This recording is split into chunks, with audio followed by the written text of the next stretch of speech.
வைக்கணும்னு மனசுக்குள்ள விருப்பப்படுங்க, வெளிப்படையாக சொல்ல முடியாது.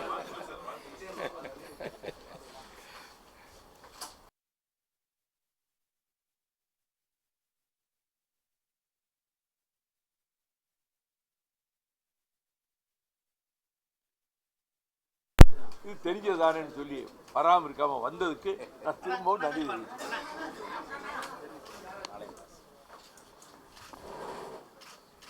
நீங்கள் ஒரு 40 வருஷம் இருக்கின்ற செய்தியாளர்களே, தொலைக்காட்சி ஊடக நண்பர்களே, வணக்கம். மறுமலர்ச்சி திராவிட முன்னேற்றக் கழகம் எதிர்வரும் தமிழ்நாடு 17வது சட்டமன்ற தேர்தலுக்கான தேர்தல் அறிக்கையை தயாரிப்பதற்கான குழு அமைக்கப்பட்டு அவர்கள்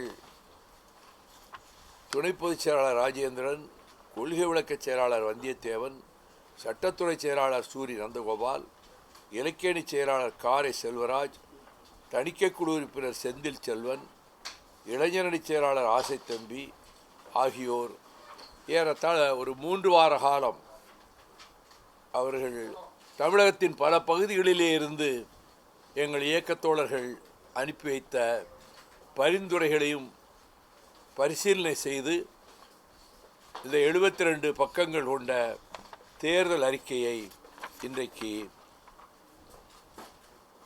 இங்கே வெளியிடுகின்ற சூழல் உருவாகி இருக்கிறது. இதில் ஏறத்தாழ 51 பிரிவுகளில் இந்த அறிக்கை தயாரிக்கப்பட்டிருக்கிறது. மறுமலர்ச்சி திராவிட முன்னேற்றக் கழகத்தினுடைய அடிநாதமாக இருக்கக்கூடிய கொள்கைகள், லட்சியங்கள், நிறைவேற்றப்பட வேண்டிய திட்டங்கள், முக்கிய பிரச்சனைகளில் எடுக்கப்பட வேண்டிய நிலைப்பாடுகள், அவற்றை துல்லியமாக ஆய்வு செய்து நாங்கள் இதை வெளியிட்டிருக்கிறோம். மாநில சுயாட்சி, மதச்சார்பின்மை, தமிழர் வரலாறு மீட்பு, தொல்லியல் ஆய்வு, தாய் தமிழை பேணுவோம், வேளாண்மை, பால் உற்பத்தி, மீனவர் நலன், காலநிலை நடவடிக்கை, கடல் வளம் காப்போம், கல்வி, பட்டியலினம் பழங்குடியினர் நலம், சிறுபான்மையினர் நலன், போதைப்பொருள் ஒழிப்போம், மதுவிலக்கு, காவல்துறையின் சட்டம் ஒழுங்கு, சட்டம் மற்றும் நீதித்துறை, மனித உரிமைகள், மாற்றுத்திறனாளி நலம், வறுமை ஒழிப்பு, போக்குவரத்து துறை, கண்ணியத்துக்குரிய காயிதே மில்லத் குறித்தும், சூரிய மின்சாரம், எத்தனால் E20, திருச்சி நாடாளுமன்ற தொகுதியிலே நிறைவேற்றப்பட வேண்டிய திட்டங்கள், நாசகார ஸ்டெர்லைட் நச்சாலை புதிய வடிவத்தில் நுழைவதை தடுத்தல், நியூட்ரினோ எனும் கொடிய திட்டம் இடுக்கி அணை நம்முடைய பென்னிக்குக் அணையை உடைப்பதோடு தேனி மாவட்டத்தை பாழாக்கும் என்பதால் அதை தடுப்பது, தமிழ் தேசிய இனத்துக்கு, ஈழத்தமிழ் தேசிய இனத்துக்கு ஒரே தேர்வு பொது வாக்கெடுப்பு தான், தனித்தமிழ் தேசம் அமைவதுதான் இலக்கு என்பதையும் வலியுறுத்தி, தமிழகத்தின் வேளாண்மைக்கும் சுற்றுச்சூழலுக்கும் பெருங்கேடு செய்து வருகிற சீமை கருவேல மரம் முற்றிலும் அகற்றப்பட வேண்டும் என்பதற்காக நான் தொடர்ந்து 13 ஆண்டுகளாக உயர்நீதிமன்றத்திலே போராடி இறுதி அமர்விலே நீதியரசர்கள் அதை முழுமையாக ஏற்றுக்கொண்டு இந்த சோபீஸ் ஜொலிஃப்ளோரா எனப்படுகின்ற இந்த வேலைக்கருவலை, சீமைக்கருவேலை மரத்தை அகற்றினால் அன்றி தமிழகத்தில் விவசாயத்தை பாதுகாக்க முடியாது என்ற வகையில் அதையும் நாங்கள் குறிப்பிட்டு, குழந்தை தொழிலாளர் திருமணம் வடியோடு தடுக்கப்பட வேண்டும் என்பது உள்ளிட்ட இந்த பொருள்களில் எங்கள் தேர்தல் அறிக்கையை சமர்ப்பித்திருக்கிறோம். இதில் மிக முக்கியமாக 1-2 மாநில சுயாட்சி தான் இந்தியாவினுடைய ஜனநாயகத்தையும் கூட்டாட்சி தத்துவத்தையும் நிலைநாட்டி அந்த மாநில சுயாட்சி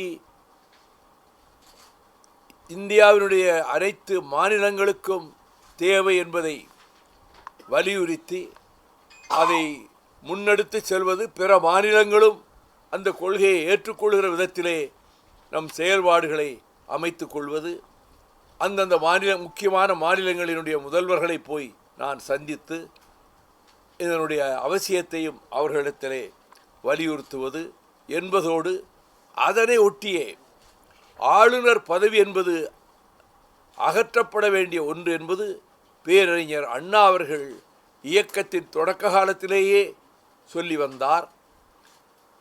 ஆளுநர் பதவி தேவையில்லை என்பதை காங்கிரஸ் கட்சியினுடைய விடுதலை போராட்ட காலத்திலே முன்னணியில் நின்ற மூத்த தலைவரும் தியாகியுமான ஜே.பி. கிருபளானி அவர்கள், இது அரசியலில் களைத்து போனவர்களுக்கும் பதவி கிடைக்காதவர்களுக்கும் ஆளுகிற கட்சி தன் ஏஜெண்டுகளை நியமித்து அது ஆயிரக்கணக்கான ஏக்கர் பூமிகளை அபகரித்து கொண்டு ஜனநாயகத்துக்கு எவ்வளவு கேடு செய்ய முடியுமோ அதை இந்த ஆளுநர்கள் செய்ய துணிவார்கள் என்பதால் இந்த ஆளுநர் மாளிகைகள் ஏழை எளிய நோயாளிகள் வசிக்கின்ற இடமாக மாற்றப்பட வேண்டும் என்று அவர் குறிப்பிட்டார்.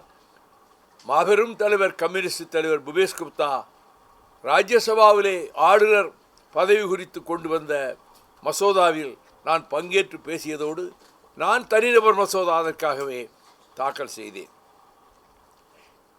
காஞ்சியில் இதற்கு முன்பு ஒரு 10-12 ஆண்டுகளுக்கு முன்னாலே நடைபெற்ற மாநாட்டில் நாங்கள் ஒரு பிரகடனத்தை செய்தோம்.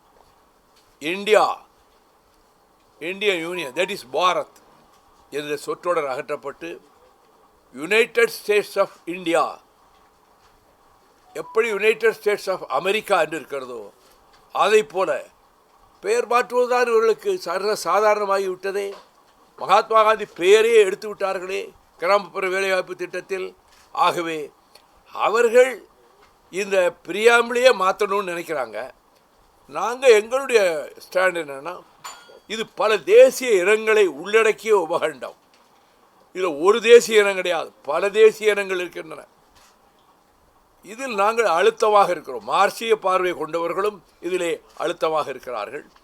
எனவே அமெரிக்க ஐக்கிய நாடுகள் என்பதைப் போல இந்திய ஐக்கிய நாடுகள், யுனைடெட் ஸ்டேட்ஸ் ஆஃப் இந்தியா என்று நாங்கள் முன்பே 14 வருடங்களுக்கு முன்னாலே போட்ட அந்த தீர்மானத்தையும் நாங்கள் வலியுறுத்துகிறோம். கண்ணியத்துக்குரிய காகிதமில்லத்தவர்கள் பெயரால் ஒரு பல்கலைக்கழகம் அமைக்கப்பட வேண்டும் என்பதையும் இதிலே வலியுறுத்தி இருக்கிறோம். தலித் கிறிஸ்தவர்களுக்கு அவர்கள் மிகவும் பிற்படுத்தப்பட்ட சமுதாயத்தில் சேர்க்கப்பட வேண்டும், அந்த பட்டியலில் சேர்க்கப்பட வேண்டும் என்றும் 4.6 உள்ஒதுக்கீடு அவர்களுக்கு வழங்கப்பட வேண்டும் என்பதையும் இந்த தேர்தல் அறிக்கையிலே நாங்கள் வலியுறுத்தியிருக்கிறோம்.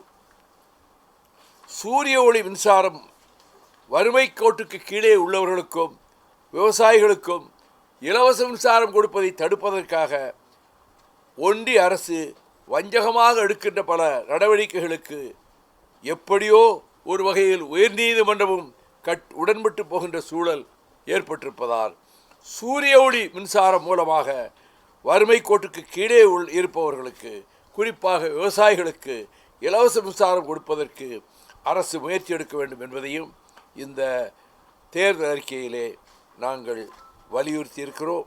அது மட்டுமல்ல, மொழிக் கொள்கையில் இந்தி, சமஸ்கிருதம் இங்கே நுழைய அனுமதிக்கக்கூடாது என்பதோடு தமிழ் ஈழ தேசிய இனப்பிரச்சனைக்கு நான் தொடக்கத்தில் குறிப்பிட்டதைப் போல தனி ஈழமே தேர்வு, அதற்கான மார்க்கமே பொதுவாக்கெடுப்பு என்பதையும் எங்கள் தேர்தல் அறிக்கையிலே தொலைநோக்கு கண்ணோட்டத்தோடு இந்த தேர்தல் அறிக்கையை நாங்கள் தமிழக மக்கள் முன்னால் வைத்திருக்கிறோம். கேளுங்க, நான் சொல்றேன்.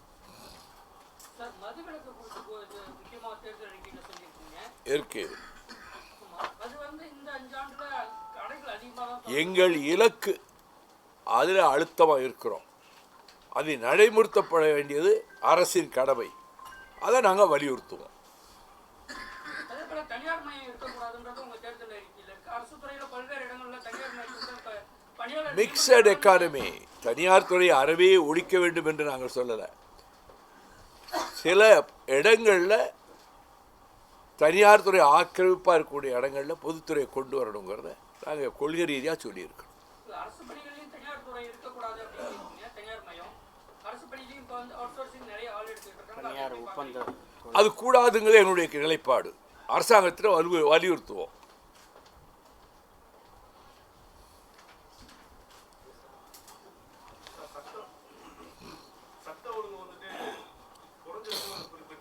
எப்படி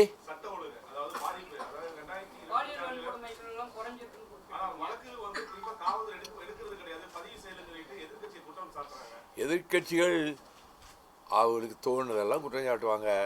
இதை நீண்ட காலமாக எல்லா ஆட்சிகளையும் இந்த பாலியல் வன்முறை படுகொலைகள் நடந்துக்கிட்டே இருக்குது. இப்போ கொஞ்சம் குறைஞ்சிருக்கு.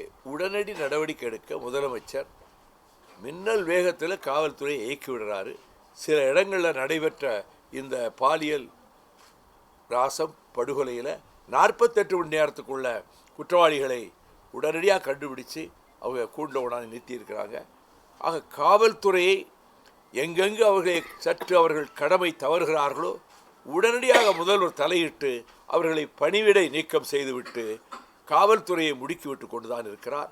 கடைசியாக வேடரத்தத்திலே அந்த பிரதிபா என்கின்ற அந்த 12ஆம் வகுப்பு மாணவி, மிக ஏழ்மையான இல்லம், ஃபேன் கிடையாது, கட்டில் உடைஞ்ச கட்டில், கழிப்பறை கிடையாது, 3 பரீட்சை எழுதிட்டு ப்ளஸ் 2ல் அடுத்த பரீட்சைக்கு படிச்சுக்கிட்டே இருந்தவன் அந்த கால் ஆஃப் நேச்சருக்காக வெளியே போயிருக்கிறான். 2 மணி நேரம் ஆச்சு வரல. அவங்க போய் முறையிட்ட போலீஸ் ஸ்டேஷனில் நாங்கள் பதிவு செய்ய முடியாது, நாளைக்கு காலையில் 10 மணிக்கு வாங்கன்னு அனுப்பிட்டாங்க. 10 மணிக்கு போனால் நாங்கள் பதிவு செய்ய முடியாது, மகளிர் காவல் நிலையத்துக்கு போங்கன்ட்டாங்க. மகளிர் காவல் நிலையத்துக்கு போனால் அவள் எங்கேயாவது ஓடி போயிருப்பா, அதுக்கெல்லாம் நாங்கள் மெனக்கட முடியுமான்னு சொல்லியிருக்காங்க. திரும்ப பழையபடி அவங்க குளத்தூர் அந்த குளத்தூர் ஸ்டேஷனுக்கே போக சொன்ன போது தான் இந்த பெண் குழந்தை ஒரு வேலிகள் நிறைஞ்ச ஒரு இடத்துல அரை நிர்வாணமாக கொல்லப்பட்டு கிடப்பதை கண்டு துடிதுடித்து போய் ஊரே திரண்டு, அந்த ஊரில் தமிழ்நாட்டில் உள்ள எல்லா ஜாதியும் இருக்குது, ஒரு சாதி சண்டை கிடையாது, அவ்வளோ ஒற்றுமையாக இருக்கிறாங்க. அது ஆச்சரியமாக இருந்தது. அவ்வளவு ஒற்றுமையாக இருக்கக்கூடிய அந்த ஊரில் இந்த கொடுமையில் பல வீடுகளில் சமைக்கவே இல்லை. நான் 3 மணி நேரம் அந்த வீட்டில் இருந்தேன். அவங்கள ரொம்ப அந்த பாவமாக இருந்தது, அந்த தாயும் தந்தையும். 4 நாள் அவங்க சாப்பிடல. அது ரொம்ப நான் வற்புறுத்தி தான் அவங்களுக்கு எலுமிச்சம்பழம் ஜூஸை சாப்பிட வச்சுட்டு முதலமைச்சருக்கு அங்கேருந்தே அலைபேசியில் தொடர்பு கொள்ள முயன்ற போது அவருடைய பிரைவேட் செக்ரட்டரி ஒரு தினேஷ்குமார் வந்தார். இவ்வளவே நான் சொல்லி, அந்த பொண்ணு தொடர்ந்து படிக்கிறதுக்கும் நீங்கள் நிதி உதவி செய்யணும், படித்து முடித்த பிறகு ஒரு நல்ல வேலை, அது ட்ரிபிள் இன்ஜினியரிங் படிச்சுட்ருக்கு, நல்ல ஊதியத்துடைய ஒரு வேலையை அரசு அவங்களுக்கு கொடுக்கணும், குடும்பத்துக்கு நிவாரண நிதியும் நீங்கள் தரணும் என்று அந்த கோரிக்கைகளில் காவல்துறையில் யாரெல்லாம் மிகவும் திமிரோடும் பொறுப்பற்ற தன்மையோடு செயல்பட்டாங்களோ அவங்க பேரெல்லாம் சொல்லியிருக்கேன். எஸ்பி முடிஞ்ச அளவுக்கு நியாயம் அதில் நடந்துட்டு வராரு. அவங்க ஒரு 10 டீம் அமைச்சிருக்கிறாங்க. ஓரளவு நெருங்கிட்டாங்க. ஆனால் அதில் யாராவது நிரபராதியை நம்ம சேர்த்துடக்கூடாதுங்கிறதுல அதை வடிகட்டுற முயற்சிகளை இப்போ அந்த பரிசோதனைக்கு அந்த உடைகள் இதெல்லாம் அனுப்பியிருக்கிறாங்க. ஆனால் இந்த மாதிரியான பாலியல் வன்முறை கொடுமைக்கு போதைப் பொருள் மிக முக்கியமான காரணம். மிருகமாயிடுறான், நாயாகலை, வெறிநாய் ஆயிடுறான். எல்லாம் 18 வயசு 25 வயசுக்குள்ளே பயிலுவான். அவங்களுக்கு என்ன தப்பு செய்யணுங்கிறது கூட உணரக்கூடிய சக்தி கிடையாது. இது தமிழ்நாட்டிலே பல இடங்களில் நடக்கிறத அடியோடு தடுப்பதற்கு புதிய சட்டம் கொண்டு வர வேண்டும். வாழ்நாள் முழுவதும் சிறையில் அடைப்பதற்கான சரத்துக்களை உள்ளடக்கிய சட்டத்தை மலரப்போகிற திராவிட முன்னேற்றக் கழக அரசு கொண்டு வர வேண்டும் என்பதையும் நான் அங்கேயும் சொன்னேன், பத்திரிகையாளர்கள் மூலமாகவும் நான் வலியுறுத்துகிறேன். சட்டம்னா இப்போ ஜாமீன் போட்டு வந்துடுறான், அது 5 வருஷம் 6 வருஷத்தில் வெளியே வந்துடுறான். பழையபடி அவன் அதே மிருகமாக தான் அலைகிறான். எந்த அடிப்படையிலும் அவர்களுக்கு விடுதலையே கூடாது. நான் மரண தண்டனை நான் வலியுறுத்துகிறேன். பிகாஸ் நாங்கள் கேபிட்டல் பனிஷ்மெண்ட்டுக்கு எதிர்ப்பான நிலை ரொம்ப நாளாக எடுத்திருக்கிறோம். இஸ்லாமிய நாடுகளில் என்ன பண்ணுவாங்கன்னா மைதானத்துக்கால வச்சு கல்லால் அடித்து கொள்கிறாங்க. அது மாதிரி கொடூரமான தண்டனை கொடுக்க சொல்லலை. ஆனால் சிறையை விட்டு வெளியே வர முடியாத சட்டங்களை நிறைவேற்ற வேண்டும். பெண்களுக்கு ஒரு பாதுகாப்பு வேண்டும். அப்படி பாதுகாப்பு வேணும்னா இந்த அரசை குறை சொல்லி இது வரைக்கும் இருந்த எந்த அரசாக இருந்தாலும் இம்மாதிரி பாலியல் வன்முறை படுகொலைகள் அவ்வப்போது நடந்த வண்ணம் தான் இருக்கின்றன. கூடிய பழையமாக பல வழக்குகளில் அவங்களுக்கு ஒற்றப்பாளைய கைது பண்ணிட்டாங்க. அவங்களுக்கு என்ன தண்டனை வரப்போகுது தெரியாது. இது கோர்ட்டில் போய் அவனுக்கு பெரிய ரிகரஸ் இம்ப்ரிசன்மெண்ட் ஃபார் லைஃப் கொடுப்பாங்களா? அது ஒன்றும் உத்தரவாதம் இல்லை. அப்படி ஒரு சட்டத்தை கொண்டு வரணுங்கிறத நாங்கள் வலியுறுத்திக்கிட்டு இருக்கோம்.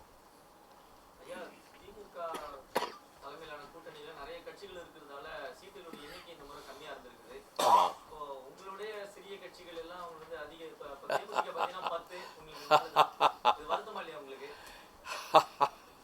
இந்த பாருங்க, 62வது வருடத்தில் பயணிச்சுக்கிட்டு இருக்கேன் அரசியலில்.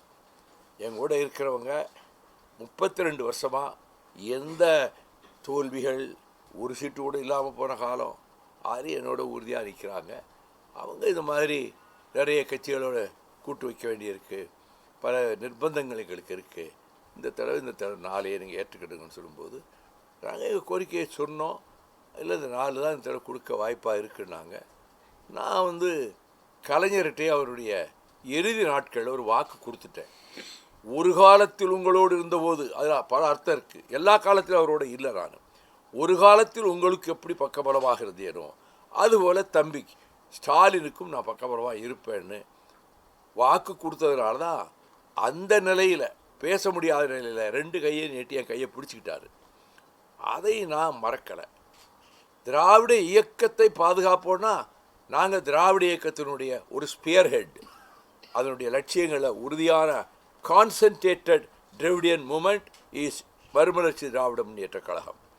ஆகையினால இதை எல்லா இடங்களிலும் பேசி இந்த இந்துத்துவா சக்திகளும் சனாதன சக்திகளும் பிஜேபி கோர முகமூடியோடு உள்ளே நுழைவதற்கு இங்கே இருக்கிற இலக்கியங்களை மேற்கோள் காட்டுவது, இங்கே உள்ள கோயில்களுக்கு முக்கியத்துவம் கொடுத்து போவது, இதில் எல்லாம் ஜனங்களை ஏமாற்ற விடக்கூடாதுங்கிறதுக்காகத்தான் நாங்கள் அதில் ஒரு சரியான நிலைப்பாடை நாங்கள் எடுத்திருக்கிறோம். இங்கே தமிழகத்தின் திராவிட இயக்க பூமியில் இவையெல்லாம் வந்ததுன்னா பெரும் கேடு தான் ஒரு எதிர்காலத்தில். இங்கே முஸ்லீம்கள், கிறிஸ்டியன்ஸு எல்லாம் மைனாரிட்டிஸ் எல்லாம் பாதுகாப்பாக இருக்கிறாங்க. அது எல்லாம் மாறி ஒரிசாவில் நடந்தது போல், வேறு மாநிலங்களில் சில இடங்களில் வடநாட்டில் நடக்கிறது போல் தமிழ்நாட்டில் நடந்துடக்கூடாதுங்கிறதுனால திராவிட இயக்கத்தை அதனுடைய முதல் ஈட்டி முனையாக, முதல் கவசமாக இருக்கிற திமுகவை நாங்கள் உடனிருந்து திராவிட இயக்கத்தை பாதுகாப்புக்கிற நிலைப்பாட்டை கடந்த 3 வருஷமாக எல்லா மேடையும் நான் பேசிட்டு வரேன். அதனால தான் அவங்ககிட்ட அவங்க சொன்னது போது நான் மகிழ்ச்சியாக ஏற்றுக்கிட்டேன். வெளியே மகிழ்ச்சியாக ஏற்றுக்கிட்டோன்னு தான் சொன்னேன். அந்த வேலையில் மறுநாளே எங்கள் இயக்கத்தோழர்கள் எங்கெங்கே துக்கத்துக்கு ஆளாகியிருக்காங்களோ அதை 6-7 மாவட்டத்துக்கு போயிட்டு வந்திருக்கேன் இந்த 3-4 நாளில். எங்கெங்கே எங்கள் தோழர்கள் மறைந்தார்களோ அந்த வீடுகளுக்கு சென்று அந்த ஊர் தோழர்களை எல்லாம் பார்த்து அனுதாபம் ஆறுதலும் சொல்லிவிட்டு வந்தேன். எங்கள் இயக்கத்தோழர்களுக்கு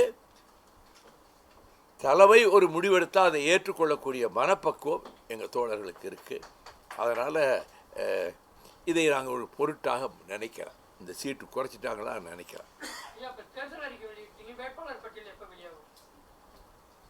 எந்தெந்த தொகுதிகள் எந்தெந்த கட்சிக்கு ஒதுக்கப்படும்னு இனி பொதுவுடைமை கட்சிகளோடு விடுதலை சிறுத்தைகளோடு பேச்சுவார்த்தை நடத்தி முடித்த பிறகு தான் தொகுதி ஐடென்டிஃபிகேஷனுக்கு வருவாங்க.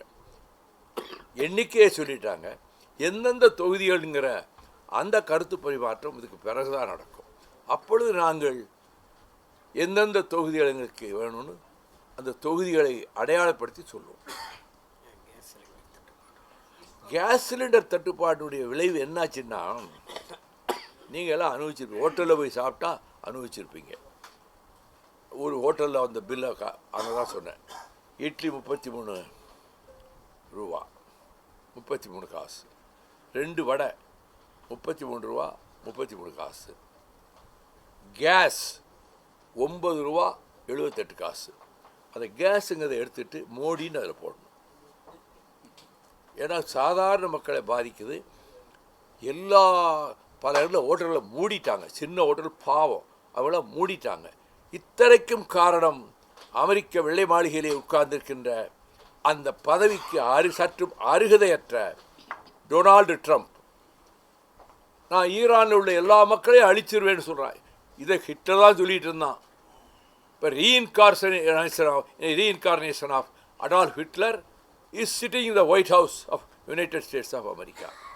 ரஷ்யாவில் எரிபொருள் வாங்குவதற்கு, எண்ணெய் வாங்குறதுக்கு, கச்சா எண்ணெய் வாங்குவதற்கு அமெரிக்கா அனுமதி கொடுத்து விட்டதுன்னு ஒரு நியூஸு அவங்க தரப்பிலிருந்து வந்தது. இதை விட வெட்கக்கேடு ஏதாவது உண்டா? அமெரிக்காவுக்கு என்ன மோடி அரசு என்ன கொத்தடிமை அரசா? அவன் யாருக்கா சொல்கிறது நமக்கு? நம்ம யார்கிட்டோட ஏற்றுமதி இறக்குமதி செய்வோம்.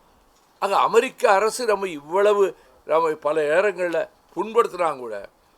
அதற்கு ஒரு ஊதுகுழலாக மோடி செயல்படுவது மிகவும் கண்டனத்துக்குரியது.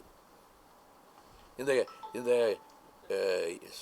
எரிவாயு பிரச்சனையில் இப்போ நிறைய வந்திருக்கு. தற்காலிகமாக பெரிய பாதிப்பு வராதுன்னு சொல்லி அரசாங்கம் சொல்லுது. ஆனால் அது நீடிச்சுக்கிட்டே போனான். நாங்கள் அழிப்போம்னு அவன் சொல்கிறான். ஈரான் நாங்கள் பதில் அடி கொடுப்போம்னு சொல்லி ஏவுகணையை நேற்றுக்கு ஏவி விட்டுருக்கிறான். இது பெரிதளவுக்கு பாதிப்பை ஏற்படுத்தும். 53 நாடுகள் இஸ்லாமிய நாடுகள் உலகத்தில். பல நாடுகளில், இந்தோனேசியா, இந்தியா போன்ற நாடுகளில் பெருமளவு மக்கள் இஸ்லாமியர்கள். அதனால் பழைய சிறுவை போர்கள் மாதிரி ஒரு நிலைமை அந்த மண்டலத்தில் வரக்கூடாது. இதற்கு ரஷ்யா ஓரளவு சரியான நிலைப்பாடு எடுத்திருக்கு. சீனா எடுக்க வேண்டும். இந்தியா இந்த தாக்குதலை கடுமையாக கண்டிக்க தவறிவிட்டது. அதுக்கு லாலிபாடி கொண்டிருக்கிறது. உலகமே பதட்டத்தில் இருக்கிறது. வளைகுடா நாடுகளில் உள்ள நம்ம பிள்ளைகள், பையங்க, பெண்கள் எல்லாம் உயிரோடு திரும்பி வர முடியுமா அங்கிற பயத்துக்கும் கவலைக்கும் ஆளாகி இருக்கிறார்கள்.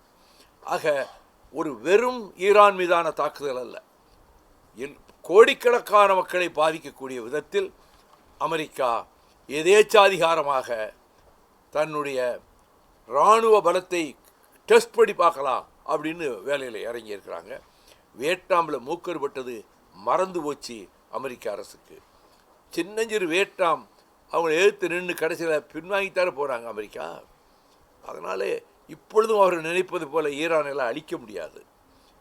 அது மற்ற நாடுகள், குறிப்பாக இந்தியா போன்ற நடுநிலை நாடுகள் சொல்லிக் கொண்டிருக்கக்கூடிய நாடுகள் இந்த தாக்குதலுக்கு கடுமையான எதிர்ப்பை தெரிவிக்க வேண்டும். அமெரிக்கா, இஸ்ரேல் சேர்ந்து தாக்குவதற்கு. ஆகவே அந்த மக்கள் பாவம் அங்கே இருக்கக்கூடிய நம் நாட்டைச் சேர்ந்தவர்களைப் போல பல நாடுகளைச் சேர்ந்தவர்கள் மிகுந்த பதட்டத்திலே, பயத்திலே இருக்கிறார்கள். இதற்கெல்லாம் காரணம் ட்ரம்ப். அவருக்கு ஆதரவாக பேசிக்கிட்டு இருக்கிறது மோடி. மோடி மீதும் அந்த குற்றச்சாட்டை நான் வைக்கிறேன். என்னங்க?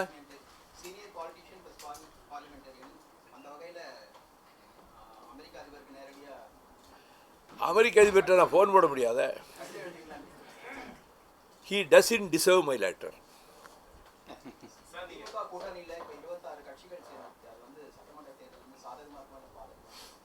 திமுக தொடக்கத்துன்னு சொல்லிட்டு வரேன், will form its government on its own.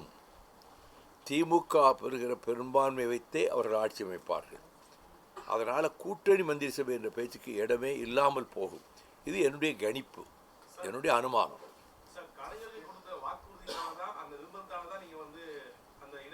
நிர்பந்தம்ங்கிற வார்த்தையை யூஸ் பண்ணுறீங்க. நல்ல மனதோடு போய் அவர் மேலே ஒரு காலத்தில் 32 கொஞ்சம் பொறுங்க 30 வருடம் அவரோட இருந்தவன், அவர் இப்படி பிணிவையப்பட்டிருக்கிறாருங்கிற கவலையில் நான் போனப்போ தளபதி ஸ்டாலின் அவர்கிட்ட சொன்ன உடனே அவர்கிட்ட நான் மனசில் பட்டதை அவர்கிட்ட சொன்னேன். ஒரு ஸ்டாண்ட் எடுத்து வந்தோம். இனி டிஎம்கேயை சப்போர்ட் பண்ணி நாங்கள் அவருக்கு பக்கபலமாக போய் இருப்போம்னு சொன்னேன். அது அந்த ஸ்டாண்ட்லேருந்து இனி எந்த மாற்றமும் இல்லை, அது உறுதியாக நிற்கிறோம். அது அவ்வளோதானே. இது ஒரு ஸ்டேண்டை சொன்னால் அதில் தான் நிற்போன்னு தான் சொல்லிட்டோம்ல. இனி வருங்காலத்தில் என்ன நடக்க போகுதுன்னு உங்களுக்கே தெரியுமா? நாங்கள் பாருங்கள், மற்ற கட்சிகளுக்கு எத்தனை இடங்கள் கொடுக்காங்கிறத பற்றி எங்களுக்கு லட்சியமே இல்லை. எத்தனை கொடுக்குறாங்க, கூட கொடுக்குறாங்க, குறையாக கொடுக்குறாங்க, அதை கணக்கு போடுற இடத்துல இல்லை. அவங்க திராவிட இயக்கம் அல்ல, மற்ற கட்சிகள் திராவிட இயக்கம் அல்ல. நாங்கள் part of the Dravidian movement. Concentrated Dravidian movement is MDMK. DMK Anna காலத்தில் சொல்லி வந்த பல கொள்கைகளில் அழுத்தமான பிடிப்போடும் அதை பகிரங்கமாக வெளிப்படையாக நாடாளுமன்றத்திலேயே நான் பதிவு செய்திருக்கிறேன். ஆக எங்களுக்கு பொறுப்பு அதிகம். We are a Dravidian movement. மற்ற கட்சிகள்லாம் டிராவிடியன் மூமெண்ட் கிடையாது. அவங்க நிலைப்பாடில் இருப்பாங்க. அதை நாங்கள் ஃபாலோ பண்ண வேண்டிய அவசியம் இல்லை.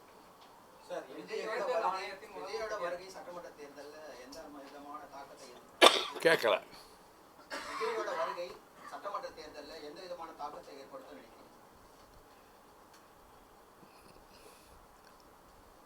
அதாவது கருத்து கணிப்புகள் வெளிவந்து கொண்டிருக்கின்றன.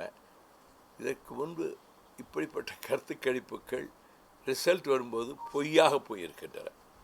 அதனால் அவருக்கு ஒரு இடங்கள் நல்ல கூட்டம் கூடுது.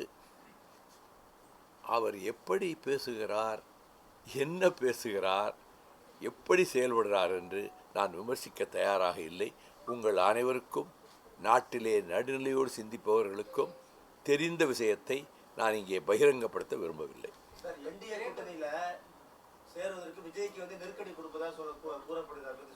எனக்கு தெரியாதுங்க.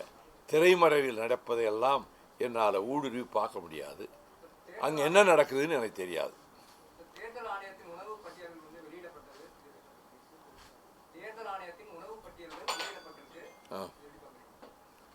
என்ன பட்டியல்? உணவு பட்டியல் தேர்தல் செலவு கணக்கு, அது வேட்பாளர் செலவு கணக்கு. அது வேட்பாளர் எலெக்ஷன் அக்கௌண்ட்ஸ் சப்மிட் பண்ணுவாங்க, அவங்க சப்மிட் பண்ணுவாங்க அந்த குறிப்பிட்ட டேட்டுக்குள்ளே. அதை அவங்க எலெக்ஷன் கமிஷன் பார்ப்பாங்க. சார், இப்போ கேரளாவுக்கும் கர்நாடகாவுக்கும் கனிம வளங்கள் கடத்தப்படுறாங்க, தடுக்க சிறப்பு சட்டம் வேணும்ன்றீங்க. ஏற்கனவே அதை தடுக்க நம்ம என்ன நடவடிக்கை எடுத்திருக்கோம்? அரசு என்ன நடவடிக்கை? அரசு பல நேரங்களில் தடுப்பதற்கு காவல்துறை மூலம் நடவடிக்கை எடுத்திருக்கிறது. இன்னும் தீவிரமாக அதை கண்காணித்து அதுக்கு அடியோடு எதுவும் போகாத அளவுக்கு தடுக்க வேண்டியது அரசாங்கத்தினுடைய கடமை. அந்த கடமையை வருங்காலத்தில் முதலமைச்சர் செய்வார்னு நான் நம்புகிறேன். காவல்துறை வந்து அங்கே போகிறதுக்கு அனுமதி கொடுக்குறாங்களா? அப்படி பிடிச்சிருந்தாங்கன்னா அங்கே போகாது இல்லை. போராட்டங்களுக்கு கொடுக்க வேண்டிய இடங்களில் அனுமதி கொடுக்கத்தான் செய்கிறாங்க. கனிம வளம் கடத்துறதை வந்து தடுக்கிறதுக்கு முயற்சிகள் மேற்கொள்கிறாங்க. அதை மீறி கண்களில் மண்ணை தூவிவிட்டு கடத்துகிற வேலையில் பலர் ஈடுபட்டு வருகிறார்கள். அது முற்றாக தடுக்கப்பட வேண்டும். அவர்கள் மீது ஜாமீனில் வர முடியாத முறையிலே அவர்கள் கூண்டில் நிறுத்தப்பட வேண்டும். பிணை கிடைப்பதற்கான வாய்ப்பை உருவாக்கக்கூடாது.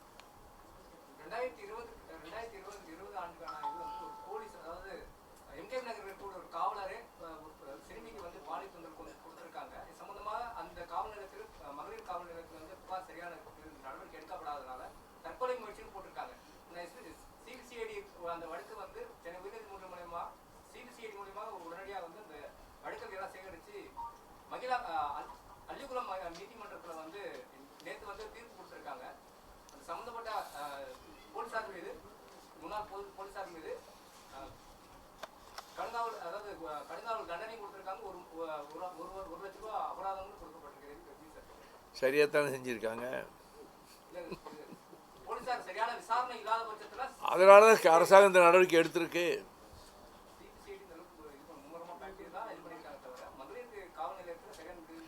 காவல் நிலையத்திலும் கருப்பாடுகள் இருக்கின்றன. அது அடையாளம் காணப்பட்டு அந்த இலாக்காவிலே இல்லாத, நிரந்தரமாக இல்லாத நிலையை உருவாக்க வேண்டும் என்னுடைய வேண்டுகோள் முதலமைச்சருக்கு.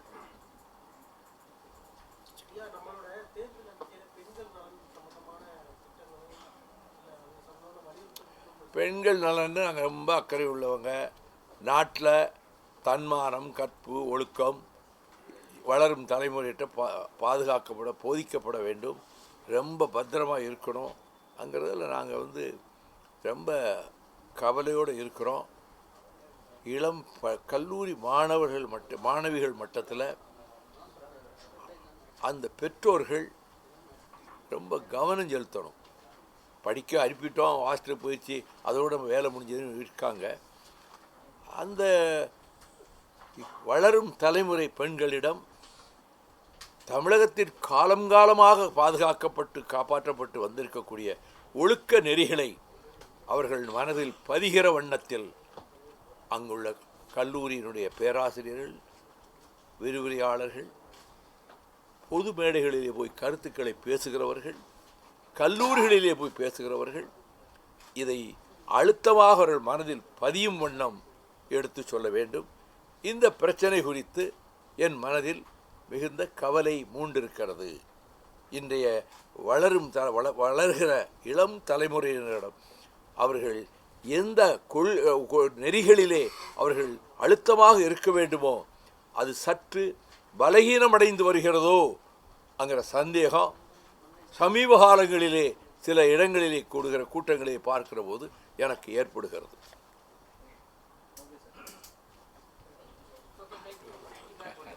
ரொம்ப நன்றி. நீங்கள் என்ன கேட்டாலும் நான் சொல்ல ரெடியாக இருக்கேன். ரொம்ப சந்தோஷம். உங்களுடைய வாழ்த்துக்களை எங்களுக்கு சொல்லுங்கள்.